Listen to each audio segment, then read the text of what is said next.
আল্লাহ রাব্বুল আলামিন বলেন লাউ কানাল বাহরু মিদাদান লিকালিমাতি রাব্বি লানাফিদাল বাহরু ক্বাবলা আন তানফাদা কালিমাতু রাব্বি ওয়া লাউ জি'না বিমিসলিহি মাদাদা। সুবহানাল্লাহ। আল্লাহ রাব্বুল আলামিন বলেন নবী হে, তামাম পৃথিবীর মানব মণ্ডলীদেরকে আমার সুস্পষ্ট ঘোষণা শুনিয়ে দেন, যদি এই পৃথিবীর সাগর মহাসাগরকে একত্রিত করে যদি কালি বানানো হয়, এই পৃথিবীর গাছ-গাছালিগুলিকে যদি একত্রিত করে কলম বানানো হয়, পৃথিবীর সকল রাইটার, সকল চিন্তাবিদ, সকল দার্শনিক, নিগুণ, মুফাসসির, মুহাদ্দিসরা যদি একত্রিত হয়ে কালি আর কলম দিয়ে লিখতে শুরু করে, লিখতে লিখতে কালি শেষ হয়ে যাবে, কলম শেষ হয়ে যাবে, লিখুকদের জীবন শেষ হয়ে যাবে, তারপরেও আমি আল্লাহর একটি শব্দের ব্যাখ্যা বিশ্লেষণ শেষ করতে পারবে না। সুবহানাল্লাহ। তাহলে আল্লাহ বলেছেন আমার নবী খুলুকে আযীম, মহান চরিত্রের অধিকারী। তাহলে আল্লাহ যেখানে বিশ্বনবীর প্রশংসা করেছেন, আর আল্লাহ নিজেই বলেছেন আমার কোনো আয়াত, আমার কোনো বাণী ব্যাখ্যা বিশ্লেষণ, তামাম পৃথিবীর সাগর মহাসাগরের পানি যদি কালি হয়ে যায়, তামাম পৃথিবীর গাছগাছালিগুলি যদি কলম হয়ে যায়, পৃথিবীর সব মানুষ যদি লিখুক হয়ে যায়, লিখতে লিখতে সব শেষ, আনতান পাতা কালিমাত রব্বি, আমার রবের একটি শব্দের ব্যাখ্যা লিখে শেষ হবে না। সুবহানাল্লাহ। আমার ভাইরা, আল্লাহ রাব্বুল আলামিন বিশ্বনবী জনাব মুহাম্মদুর রাসূলুল্লাহ সাল্লাল্লাহু আলাইহি ওয়াসাল্লামের প্রশংসা করলেন সূরাতুল ফালাকের 4 নম্বর আয়াতে। আল্লাহ রাব্বুল আলামিন বলেন ওয়া ইন্নাকা লাআলা খুলুকিন আযীম, নবী হে আপনি মহান চরিত্রের উপর প্রতিষ্ঠিত। সুবহানাল্লাহ। নবী আপনি মহান চরিত্রের অধিকারী, আপনি খুলুকুন আযীম, আপনি মহান চরিত্রের অধিকারী। আল্লাহ পাক 29 নম্বর পারা সূরাতুল কলম, এই কলম সূরার 4 নম্বর আয়াতে আল্লাহ পাক সুস্পষ্ট ভাষায় ঘোষণা করে দিলেন পৃথিবীর মানুষেরা রে, তোমরা যে নবীকে অনুকরণ আর অনুসরণ করো, ওই নবীর চরিত্র সম্পর্কে আমি আল্লাহ থেকে শুনে নাও। ওয়া ইন্নাকা লাআলা খুলুকিন আযীম, তিনি মহান চরিত্রের অধিকারী। সুবহানাল্লাহ। চরিত্র এটা বাংলা শব্দের বাংলা আরবি হলো খুলুকুন, বহুবচন হলো আখলাকুন, খুলুকুন এক বচন, বহুবচন হলো আখলাকুন। এর মানে হলো চরিত্র, বৈশিষ্ট্য, স্বভাব। আল্লাহ রাব্বুল আলামিন আযীম শব্দ ব্যবহার করেছেন খুলুকুন শব্দের পরে দিয়ে, খুলুকুন আযীমুন মানে মহান চরিত্রের অধিকারী। চরিত্র 3 প্রকার, ভালো চরিত্র 3 ধরনের। 1 নম্বর হলো খুলুকুন হাসানুন, 2 নম্বর হলো খুলুকুন কারীমুন, 3 নম্বর হলো খুলুকুন আযীমুন। খুলুকুন হাসান মানে হলো ভালো চরিত্র। একজন আপনাকে গালিগালাজ করেছে, আপনাকে অপবাদ দিয়েছে, আপনি ওই ব্যক্তির প্রতিশোধ ততটুকু নিয়েছেন যতটুকু সে আপনার উপর অন্যায় করেছে, এটার নাম হলো খুলুকুন হাসান। সে যতটুকু অন্যায় করেছে আপনি ততটুকু প্রতিশোধ নিয়ে তাকে মাফ করে দিয়েছেন, এটা হলো খুলুকুন হাসান। খুলুকুন কারীম হলো ওই চরিত্র, আল্লাহর কোন বান্দা আপনাকে অপবাদ দিয়েছে, আপনার সম্পর্কে খারাপ মন্তব্য করেছে, অথবা আপনাকে কষ্ট দিয়েছে, অথবা আপনার ক্ষতি করেছে, কিন্তু আপনি তার কোনো প্রতিশোধ নেন নাই, কোনো ক্ষতি করেন নাই, মাফ করে দিয়েছেন, এটার নাম হলো খুলুকুন কারীম। 3 নম্বর হলো খুলুকুন আযীমুন, মহান চরিত্র। আল্লাহর কোন বান্দা আপনার ক্ষতি করেছে, আপনাকে অপবাদ দিয়েছে, তারপরে আপনার জন্য আজেবাজে মন্তব্য করেছে, কিন্তু আপনি তাকে শাস্তিও দেন নাই, বরং উল্টো তাকে বলে দিলেন, তাকে মাফ করে দিলেন। সুবহানাল্লাহ। এর নাম হলো খুলুকুন আযীম। তায়েফবাসী বিশ্ব নবীর উপর অত্যাচার করেছিল, মক্কাবাসী বিশ্ব নবীর উপর অত্যাচার করেছিল, উহুদের ময়দানে তারা শহীদ হয়েছিল, বদরের প্রান্তরে হুজুরের চাচা হামজা রাদিয়াল্লাহু তাআলা শহীদ হয়েছে। এইভাবে যত অপরাধ করেছে বিশ্ব নবী প্রতিশোধ নেন নাই, বরং তিনি তাদেরকে মাফ করে দিলেন এবং তাদের জন্য আল্লাহর দরবারে দোয়া করলেন। সুবহানাল্লাহ। এজন্য আল্লাহ রাব্বুল আলামিন বিশ্ব নবীকে সার্টিফাই দিলেন, সার্টিফিকেট দিলেন। বিশ্ব নবীকে বললেন ওয়া ইন্নাকা লাআলা খুলুকুন আযীম। নবী হে, আপনি মহান চরিত্রের অধিকারী। আমার ভাইরা, আল্লাহ রাব্বুল আলামিন খুলুকুন আযীম ব্যবহার করেছেন।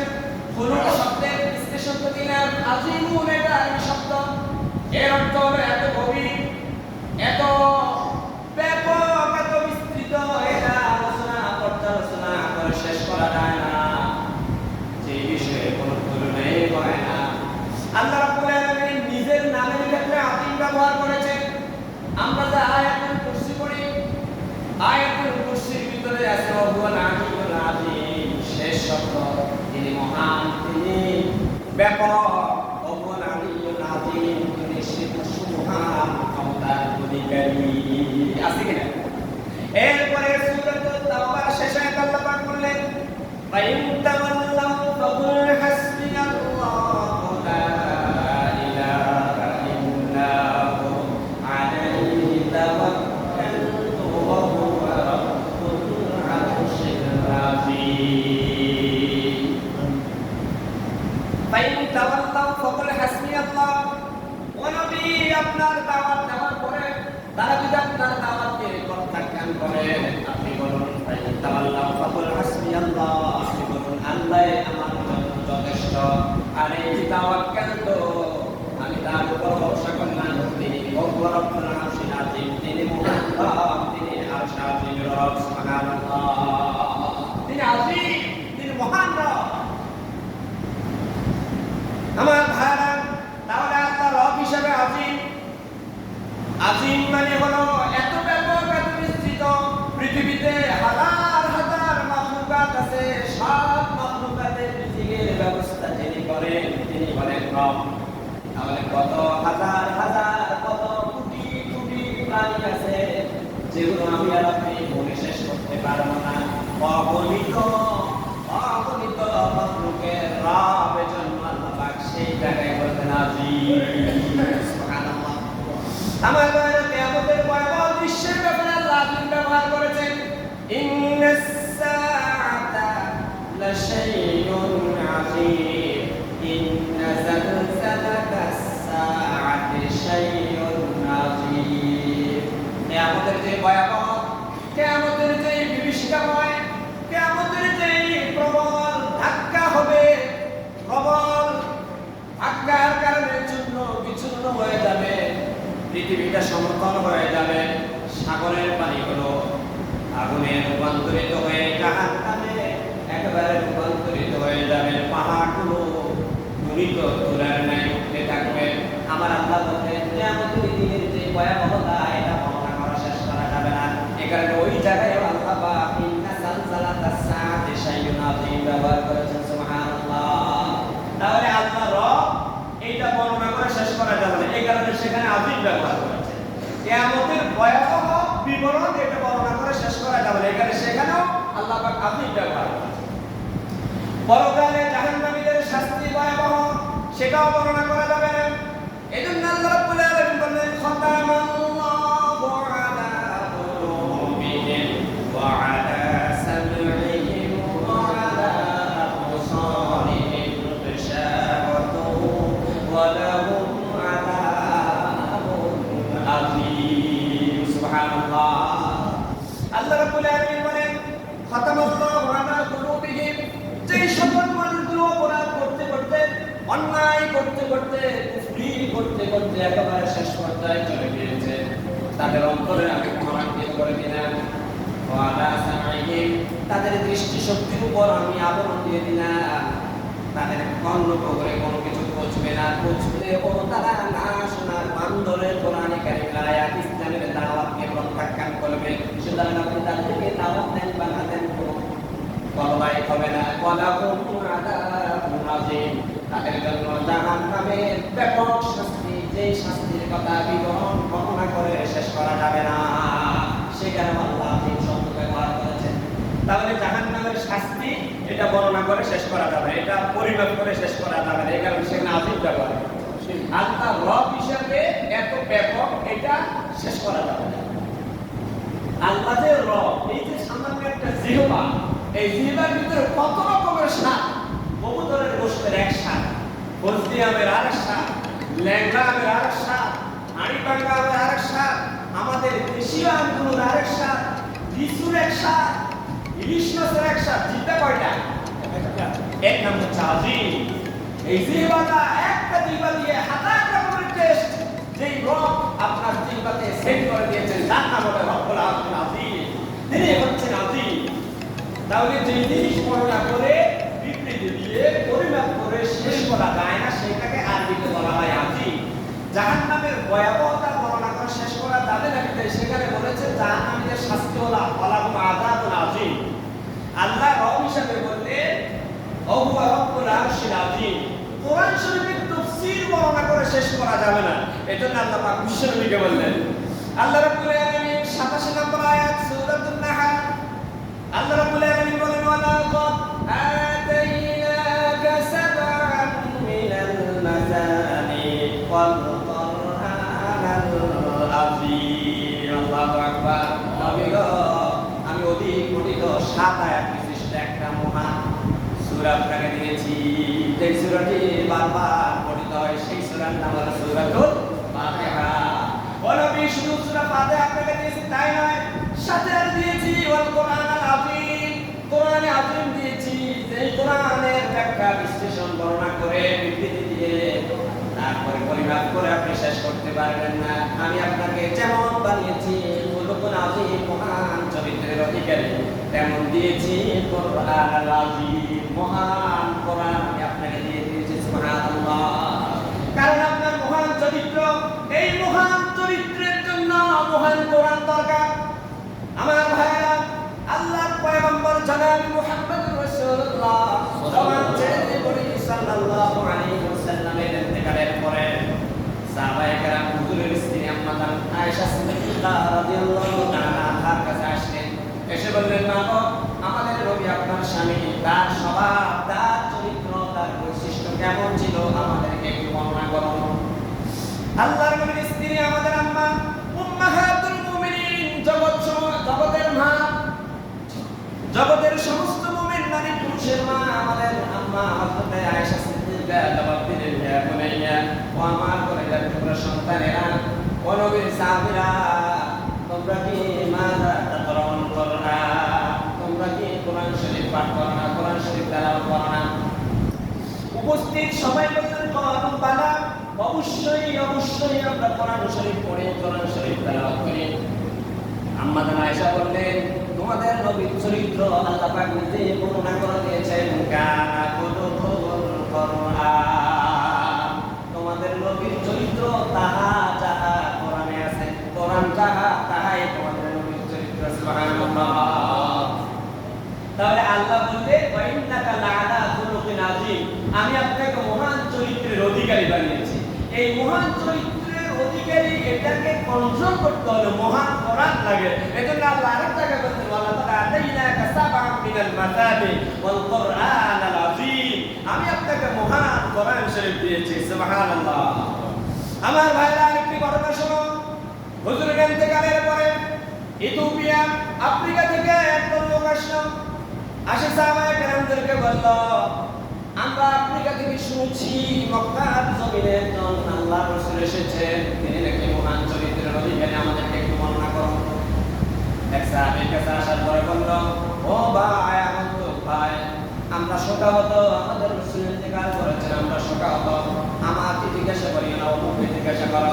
অমুকের কাছে যাওয়ার পরে সে বলল, আমিও শোকাহত। কেমনে যে আল্লাহ রাসূলের আদর্শ, আল্লাহর নবীর চরিত্র বর্ণনা করবো, বর্ণনা করতে গেলে আমাদের কান্না চলে আসে, আমরা কেমন হয়ে যায়। সুতরাং আমার কাছে জিজ্ঞাসা করিও না, অমুক ভাইয়ের কাছে যাও। এইভাবে করে যেতে যেতে 8 জন অতিক্রম করার পরে এবার হযরত আলী রাদিয়াল্লাহু তাআলা আনহুর কাছে, একেবারে কাছে কাছের মানুষ, যাকে নিজের মেয়ের জামাতা বানাইলেন। হযরত আলীকে বললেন, ও ভাই আলী, এতক্ষণ পর্যন্ত 8-10 জন মানুষের কাছে আপনাদের নবী মুহাম্মদুর রাসূলুল্লাহর চরিত্র সম্পর্কে জিজ্ঞাসা করেছিলাম। সবাই কান্নাকাটি করতে বলল, আমরা বর্ণনা করতে গেলে বেহুশ হয়ে যাব। বিশ্বনবীর ভালোবাসায়, বিশ্বনবীর মায়ায় আমরা এত আকৃষ্ট, বিশ্বনবীর কথা মনে উঠলে আমাদের উপর সারা হয়ে যায়। ও ভাই আলী, আপনি একটু বর্ণনা করুন আপনাদের নবীর চরিত্র কেমন ছিল। আমরা এসেছি তাওরাত জাবরে পেয়েছি আপনাদের নবী নাকি মহান চরিত্রের অধিকারী। যদি সত্যি হয়ে যায়, আমরা এখানে যারা এসেছি সবাই কালেমা পড়ে মুসলমান হয়ে যাব। সুবহানাল্লাহ। হযরত আলী বললেন, ও আগন্তুক ভাই, আপনারা আফ্রিকা থেকে যারা এসেছেন, আপনারা আমার কাছে একটু পৃথিবীতে যত বস্তু আছে, যত শাইখ আছে, যত বস্তু আছে, সব বস্তুগুলোর নাম একটা কাগজে আমাকে লিপিবদ্ধ করে দেন। বুঝেন নাই মনে হয়? হযরত আলী বললেন, ও আগন্তুক ভাইরা, একটা কাগজ আর কলম নিয়ে পৃথিবীতে আল্লাহ যত মাখলুকাত সৃষ্টি করেছেন, যত প্রাণী সৃষ্টি করেছেন, যত কীট পতঙ্গ সৃষ্টি করেছেন, সব প্রাণীগুলোর নাম একটা কাগজে আমাকে লিপিবদ্ধ করে দেন। আগন্তুকরা বলল, এটা কেমনে সম্ভব? কেমনে সম্ভব? পৃথিবীতে কত মাখলুকাত আছে, কত প্রাণী আছে, কত জীব জানোয়ার আছে, কত গাছগাছালি আছে, পাখি কল্পনার নাম আছে, কেমনে আমরা পারবো? হযরত আলী বললেন, আল্লাহ পাক পৃথিবীর সব বস্তুকে এক শব্দে দিয়ে বললেন, ওমা উতীতুম মিনাল ইলমি ইল্লা কলিল। পৃথিবীর সব বস্তুর জ্ঞান যার কাছে আছে তাকে আমি সামান্য জ্ঞান দিয়েছি। তাহলে পৃথিবীতে যত মাখলুকাত আছে, যত প্রাণী আছে, যত গাছগাছালি আছে, এক কথায় আসমান এবং জমিনের মাঝখানে যা আছে সব কিছুর জ্ঞানকে আল্লাহ পাক বললেন কালিল, সামান্য। আমার রাসূলের ব্যাপারে আল্লাহ কালিল শব্দ ব্যবহার করেন নাই, আল্লাহ আযীম শব্দ ব্যবহার করেছেন। সুবহানাল্লাহ। পৃথিবীর সব মাখলুকাতের সব বস্তুর নাম বর্ণনা করা যেমন সম্ভব, বিশ্বনবীর চারিত্রিক মাধুর্য, বিশ্বনবীর চারিত্রিক কোয়ালিটি, বিশ্বনবীর স্বভাব চরিত্র বৈশিষ্ট্য, এটা বর্ণনা করা না, এটা বর্ণনা করে শেষ করা যাবে না। নারে তাকবীর, আল্লাহু আকবার। আমার ভাইরা, আল্লাহ রাব্বুল আলামিন সূরা আল ইমরানের 159 নম্বর আয়াত, 4 নম্বর পারার 10 নম্বর পৃষ্ঠার দ্বিতীয় আয়াত দিয়ে শুরু করলেন। 4 নম্বর পারার 10 নম্বর পৃষ্ঠার দ্বিতীয় আয়াত, সূরাতুল আলে ইমরানের 159 নম্বর আয়াতে বিশ্বনবীর প্রশংসায় লম্বা একটা আয়াত নাযিল করলেন। আল্লাহ পাক বলেন, ফাবিমা রাহমাতিন মিনাল্লাহি লিনতা লাহুম ওয়া লাউ কুনতা ফাযযান গলিযাল কলবি লানফাদু মিন হাওলিক ফা'ফু আনহুম ওয়াস্তাগফির লাহুম ওয়া শামিরহুম ফিল আমরি فإذا عزمت فتوكل على الله إن الله يحب المتوكلين. سبحان الله. আল্লাহ রাব্বুল আলামিন বলেন, নবী, আমার দয়ায়, আমার অনুগ্রহের কারণে আপনি মহান কোমল চরিত্রের অধিকারী হয়েছেন। তাহলে বিশ্বনবী যে মহান চরিত্রের অধিকারী, এটা বিশ্বনবীর বৈশিষ্ট্য নয়, এটা কার রহমত, কার দয়া? আল্লাহ পাক বলেন, ফাবিমা রাহমাতিন মিনাল্লাহ, আমি আল্লাহর দয়ায়, আমি আল্লাহর অপার অনুগ্রহের কারণে আপনি কোমল, আপনি মহান চরিত্রের অধিকারী হয়েছেন, কোমল হৃদয়ের অধিকারী হয়েছেন। আমি আপনাকে কোমল হৃদয়ের অধিকারী বানিয়েছি। আপনাকে যদি আমি রূঢ় কর্কশবাসী বানাইতাম, লানফাদু মিন হাওলিক, তাহলে আপনার চারপাশে মানুষগুলো আসতে পারতো না। সুতরাং ফা'ফু আনহুম, আপনার সাথে যারা থাকে তারা যদি কোনো ধরনের ভুল ত্রুটি করে আপনি তাদেরকে মাফ করে দেন। ওয়াস্তাগফির লাহুম, শুধু মাফ করবেন তাই নয়, তাদের জন্য আমি আল্লাহর কাছে দোয়া করবেন। সুবহানাল্লাহ। ও নবী, সুখে দুঃখে সব সময় আপনার সাহাবায়ে কেরামদের পরামর্শ নেবেন। ওয়াশাফিরহুম ফিল আমরি, পরামর্শ নেওয়ার পরে যেই দিকে আপনার সাহাবায়ে কেরাম মত দিবে সেই দিকে আপনি গাইড করবেন। আপনি আল্লাহর উপর ভরসা করে, ফাইজা আযামতা ফাতাওয়াক্কাল আলাল্লাহ, আল্লাহর উপর ভরসা করে ওই কাজ শুরু করে দিবেন। ইন্নাল্লাহা ইউহিব্বুল মুতাওয়াক্কিলিন, নিশ্চয় আমি আল্লাহ ওই সকল মানুষদেরকে ভালোবাসি যারা পরামর্শ করার পরে সিদ্ধান্ত নিয়ে আমি আল্লাহর উপর ভরসা করে কাজটা শুরু করে সুবহানাল্লাহ। একটু জিকির করে লা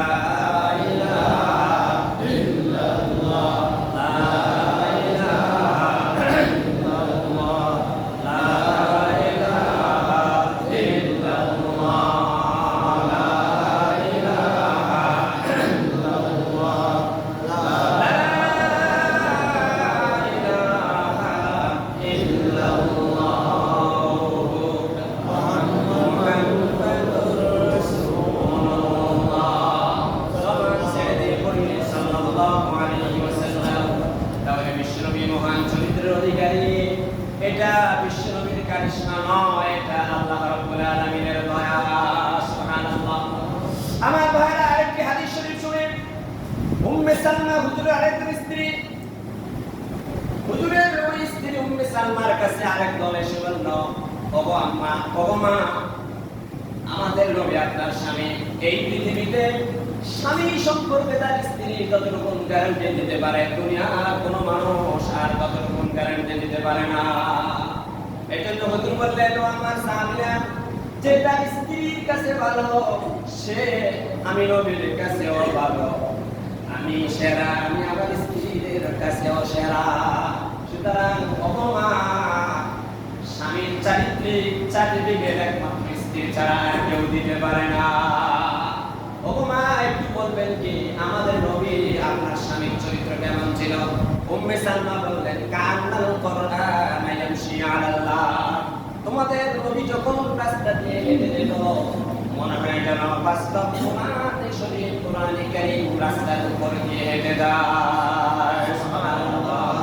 তাহলে আয়েশা বললেন, তোমাদের নবীর চরিত্র মানে কোরআন শরীফ, কোরআন শরীফ মানে তোমাদের নবীর চরিত্র। আর উম্মে সালমা বললেন, তোমাদের নবী যখন রাস্তা দিয়ে হেঁটে যায় মনে হয় যেন কোরআন শরীফ হেঁটে যায়। সুবহানাল্লাহ। তাহলে এই যে বিশ্বনবী জনাব মুহাম্মদুর রাসূলুল্লাহ সাল্লাল্লাহু আলাইহি ওয়াসাল্লামকে মহান চরিত্রের অধিকারী বানিয়েছেন এজন্যই, যাতে করে গোটা বিশ্বকে মহাবিপ্লব ঘটাতে পারে। এজন্য বলেছেন, money is lost, nothing is lost. আপনার টাকা হারিয়েছে, কিছু হারিয়েছে, সামান্য হারিয়েছে, আবার একটু পরিশ্রম করলে টাকা ইনকাম করা যায়। Health is lost, something is lost. আপনার স্বাস্থ্য হারিয়েছে, এটাও একটু ভালো করে ঘুমাইলে, একটু রেস্ট নিলে, একটু ভালো মন্দ খাবার দাবার খাইলে চলে আসবে। But character is lost. কিন্তু চরিত্র যখন হারিয়ে যাবে এটা রিকভারি দেওয়ার কোনো সুযোগ নাই। সব পয়গম্বররা চরিত্রের উপর মহান প্রতিষ্ঠিত ছিল, কারণ চরিত্র দিয়েই বিপ্লব এসেছে। বিশ্বনবী আদর্শ দিয়ে, চরিত্র দিয়েই মক্কার জমিনে, মদিনা শরীফের জমিনে মহা বিপ্লব ঘটেছে। বুড়ি বিশ্বনবীর পথে কাঁটা দিল, একদিন কাঁটা দিতে পারলো না, আল্লাহ রাসূল চলে গেলেন তার বাড়িতে। বুড়ি মহিলার কি হলো? আমার রাস্তায় আমার পথে কাঁটা দেয়। ওই মহিলাকে অসুস্থ হলো, গিয়ে দেখে যে সত্যি বুড়ি মহিলা অসুস্থ।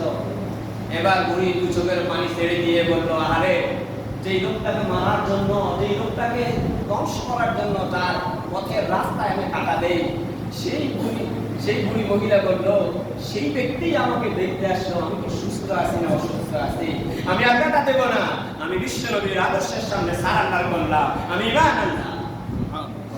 মক্কা বিজয়ের দিন আল্লাহর রাসূল ঘোষণা করলেন, খালেদ ঘোষণা করে দাও, যারা কাবা শরীফের চত্বরে অবস্থান করবে তাদের উপর আক্রমণ করো না, তাদের জন্য সাধারণ ক্ষমা ঘোষণা করা হলো।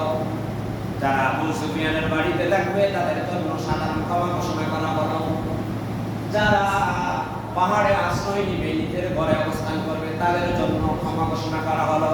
ও খালেদ ঘোষণা করে দাও, যারা মক্কার রাস্তায় প্রতিরোধ করার জন্য আসবে, ইসলামী বিপ্লবকে নস্যাৎ করার জন্য আসবে, তাদের সাথে তুমি তরবারি দিয়ে ফায়সালা করবে।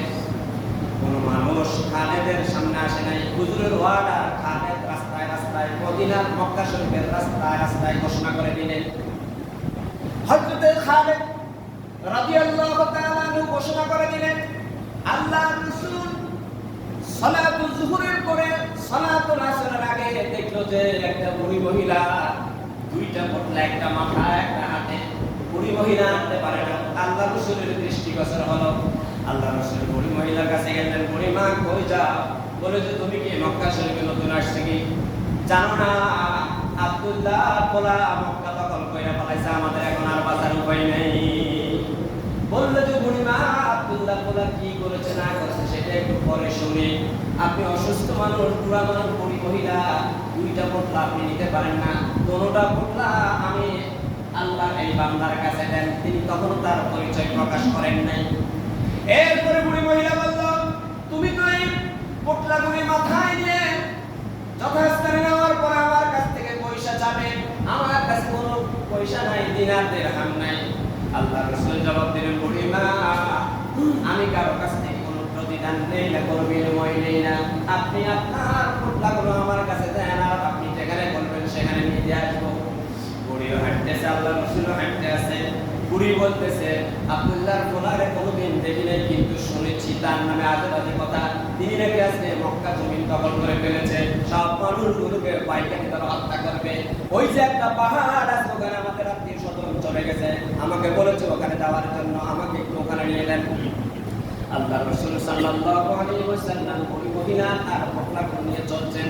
যথাস্থানে যখন গিয়ে পৌঁছল, ওই কাফেররা গুহার ভিতর থেকে তাকিয়ে দেখে যেই লোকটার ভয়ে আমরা মক্কা ছাড়লাম, ওই লোকের সাথে বুড়ি মহিলা বোঝা নিয়ে আমাদের কাছে আসতেছে। কি অপরূপ দৃশ্য, কি অনুপম দৃশ্য, কি সুন্দর সিনারি।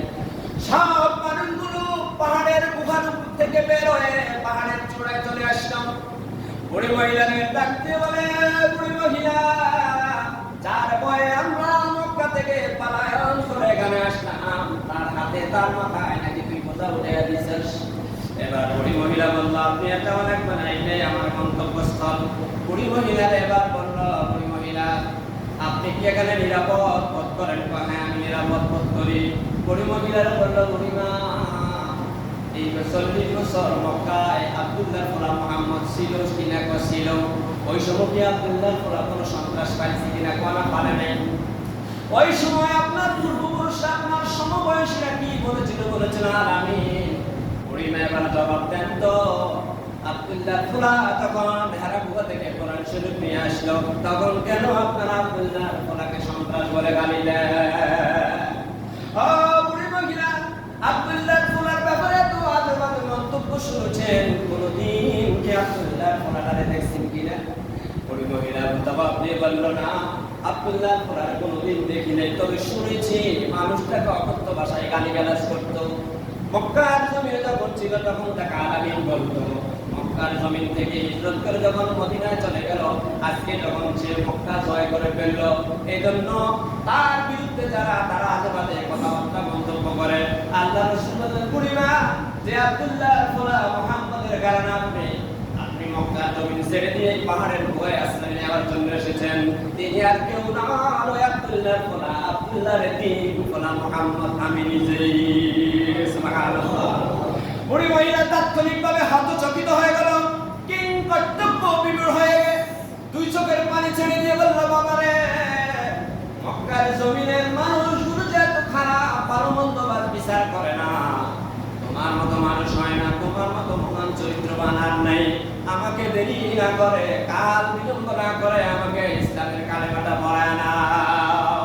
আশহাদু আল্লা ইলাহা ইল্লাল্লাহু ওয়া আশহাদু আন্না মুহাম্মাদান আবদুহু ওয়া রাসূলুহু। বিশ্বনবীর চরিত্র সম্পর্কে অনেকগুলো হাদিস শরীফ রেফারেন্স দেওয়ার জন্য আমি পড়েছি, কিন্তু একটা হাদিস শরীফ ব্যবহার দিতে পারিনি, কিন্তু টাইম নেই। আমার ভাইয়েরা, বিশ্বনবীকে প্রশ্ন করা হয়েছিল, লিমা বুইসতা, কেন তুমি এই পৃথিবীতে এসেছো? আল্লাহর হাবিব জবাব দিলেন, বুইসতু লিউতাম্মিমা মাকারিমাল আখলাক, পৃথিবীর মানুষদেরকে চারিত্রিক ও সৌন্দর্য দিয়ে একেবারে সুপুরুষ কালের বলেন না বিদগ্ধ গৌরবান্বিত করে তৈরি করার জন্য আমি মুহাম্মদ এসেছি। সুবহানাল্লাহ। বিশ্বনবীর ছিল কষ্টিপাতর, তার কষ্টিপাতরের সময় যে লেগেছে সে জিরো থেকে হিরো হয়ে গিয়েছিল। উমর ফারুক রাদিয়াল্লাহু তাআলা বিশ্বনবীকে হত্যা করার জন্য গিয়েছিল, তার নূর মুবারক দুলুতুন আজিম নামক ওই গোষ্ঠী পাথরের বসার সাথে সাথে ওমর এবার বিশ্বনবীর জন্য জীবন দিতে প্রস্তুতি গ্রহণ করলেন। সুবহানাল্লাহ। এর নাম হলো খুলুকুন আযীম। এজন্য সমাজ, পরিবার, রাষ্ট্র এটাকে যদি ঠিক রাখতে চান, বিশ্বনবীর চরিত্রের কোনো বিকল্প নাই। এজন্য যে বিশ্বনবীর চরিত্র কায়েম করার জন্য আপনার কাছে দাওয়াত নিয়ে আসবে, তাদের দাওয়াত গ্রহণ করা আপনার উপর ফরজ। কিন্তু দুনিয়ার হাবিজাবি, সলিমুদ্দিন, রহিমুদ্দিন, করিমুদ্দিন, বসরুদ্দিন, কালমাস, লেলিন, মাউসুদ্দিনের চরিত্র নিয়ে যদি আপনাকে দাওয়াত দেয়, প্রত্যাখ্যান করা আপনার জন্য ফরজ। আবু বকর বিশ্বনবীর চরিত্র গ্রহণ করেছে বিদায় আবু বকর সেরা সাহাবী হয়েছে। আবু জেহেল বিশ্বনবীর চরিত্র বাদ দিয়ে লাত, মানাত, উজ্জা, প্রতিষ্ঠাদের চরিত্র নিয়ে তারা কায়েম করতে চেয়েছিল বিদায় আবু জেহেলকে আল্লাহ রাব্বুল আলামিন বললেন, এ হলো জাহান্নামের কি। এ ছিল আবুল হাকাম, এ বুদ্ধিমতী নয়, এ বাক প্রতিবন্ধী, এ হলো আবু জেহেল। এটাই হলো আমার শেষ মেসেজ আজকের আলোচনা। আল্লাহ রাসূলের চরিত্র দিয়ে যে আপনাকে দাওয়াত দিবে, আপনি দাওয়াত গ্রহণ করা আপনার জন্য ফরজ। আপনি তাহলে আবু বকরের মতো হতে পারবেন, ওমরের মতো হতে পারবেন, এই যুগের খালিদ বিন ওলীদের মতো হতে পারবেন, এই যুগের হাসান নাসরাল্লাহর মতো হতে পারবেন, এই যুগের মিশান খালিদের মতো হতে পারবেন, এই যুগের খোমেনির মতো হতে পারবেন। খোমেনি যখন ইসরায়েলে হামলা করেছে, তখন ওয়াইদু লাকুম মাস্তাতাতুম মিন কুওয়াতি ওয়া মিন রিবাতিল খাইর আয়াত পড়ে হামলা শুরু করেছে। তিনি আয়াত পড়েছেন, তোমার যেই শক্তি আছে সেই শক্তি নিয়ে মুসলমানদের বিরুদ্ধে, ইহুদিদের বিরুদ্ধে লড়াই করো। ইহুদিদেরকে নাস্তানাবুদ করার জন্য তোমার পারমাণবিক অস্ত্র প্রয়োগ করো। আয়াত পড়ে তিনি ওয়াদা দিলেন, হামলা চালাও। প্রিয় ভাই সব আমার, পৃথিবীতে আমরা বীরের জাতি, আমরা বীরুর জাতি নয়। এই বীরের জাতি হতে হলে